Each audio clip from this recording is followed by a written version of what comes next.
This video applies to anyone who has assistants set up in the AI eLearning Powerpack. These are used with the AI-powered conversations and the AI virtual tutors. If you don't use either of these, then you can safely ignore this video.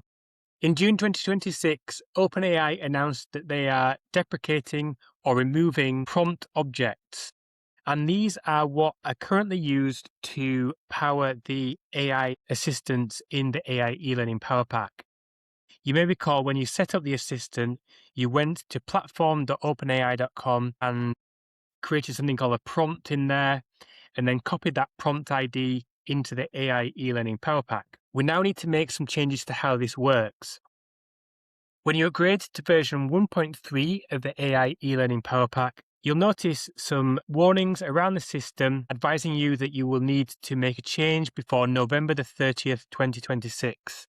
And this is when OpenAI will be switching off the prompt object functionality that is currently in use. Thankfully, it's fairly simple to make this change, and the plugin will guide you through whether or not you need to make it and what you'll need to do to be ready for November the 30th. I have an assistant here called Elizabeth, and when I set Elizabeth up, I created this prompt ID here, and it starts PMPT_6909.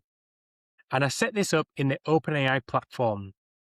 So what I'm going to do firstly is head to that platform now. So I'm going to go to platform.openai and log in using the account that's associated with my API key and the one that I'm using within the AI eLearning Powerpack. I'm going to head to the chat option here. And if I click on where it says new prompt here, I'm going to find the prompt I created previously to associate with my assistant, in this case, Elizabeth.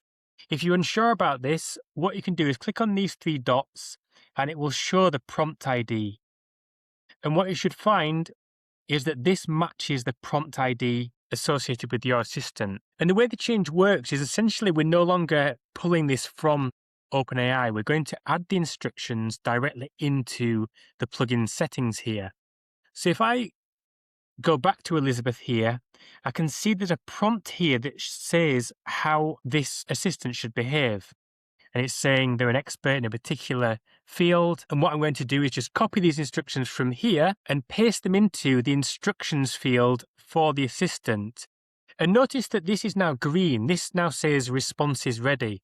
Essentially, this assistant would now be ready to use because it would now know to use these instructions instead of the ones set up in the OpenAI platform. If your assistant didn't previously have any files associated with it to infer the kind of knowledge it knows, then you can leave it here and just simply go to the bottom and save changes, and now everything is ready to go with that assistant. And you don't need to do anything further. However, if you did attach files to the previous assistant, this might be things like methodologies or specific knowledge that this prompt or assistant had, then these need to be copied over. When we're in the OpenAI platform, if we scroll down, you would have had an option here called File Search.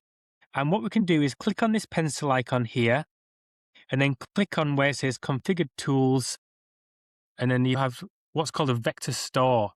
And this is how OpenAI stores the files that you uploaded for this assistant. So you can see here there's two files which I previously uploaded for this assistant. What I want to do is copy this vector store ID here. I'm just going to click copy here to copy it to the clipboard. And then I'm going to switch back to the assistant and tick where it says enable file search and just paste in that vector store ID. This is now linking this assistant with the files which are stored within OpenAI. And I can now save the changes, and this assistant will now be able to use the files that were previously associated. If you want to see what they were, we can click refresh files, and it will show us that there were two files that were previously uploaded. And if we want to remove them, we can do them through the plugin via these buttons here. And if you want to add any additional files, we're now able to do this from the WordPress dashboard, and we can add them from our media library here. Once you've added instructions and files for any assistants that you've got set up, the warnings shown in the interface will disappear. And now everything is switched over and we'll carry on once the prompt objects get switched off on November the 30th.